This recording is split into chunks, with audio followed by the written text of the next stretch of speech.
The majority of fresh seafood that we produce here in Louisiana goes into the restaurants. So we lost initially a great deal of our crawfish business, about 80% of the crawfish, and so we start looking at how it affects shrimp, how it affects everything. I got a farmer that raises turtles for the export market, but the airlines wouldn't allow him to come in to ship them. And so he had them sold, but he couldn't ship them. Then we have the farmers harvesting crawfish and nowhere to go. And so right at that peak time, if you look at crawfish, you look at strawberries, you look at shrimp, look at those things that are, quote, perishable, right? We have a very defined and scheduled supply chain on all commodities. So in the first week, there were issues with a shortage of, quote, toilet paper, milk, ground meat, and then what happened, as it hit all the airwaves, people began to get a little upset and concerned, and then they started buying more than they needed for the week or 2 weeks, which further exacerbated the supply chains. And we've also seen now food inflationary cost. If you look inflationary cost of ground meat and other protein products, beef has went up about 21-22%, poultry 10%, pork 15%. You saw a huge shift up and down in eggs. Eggs went, if you go back a year, from $1 a dozen to $3.62, now they've come back down significantly.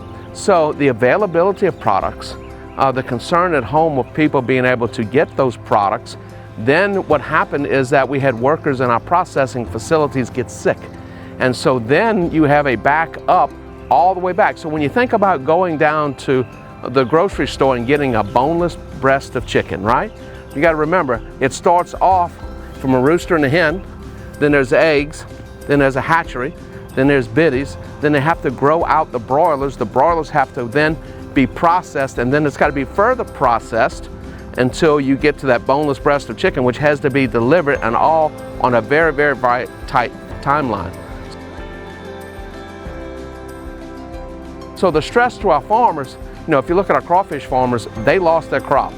If you look at a lot of our farmers that raise vegetables, I've talked to our vegetable producers, without the restaurants that buy a specific type of product, a lot of that they either donated or they could not harvest.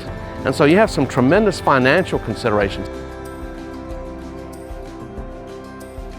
Now, we've been working with the federal government under the CARES Act and what's called CFAP, and that's the Coronavirus Food Assistance Program for Agriculture, $16 billion, but we're still working to get funds for aquaculture. I spoke again at length with Secretary Perdue about needing money specifically for farm-raised aquaculture, and so we are working on that.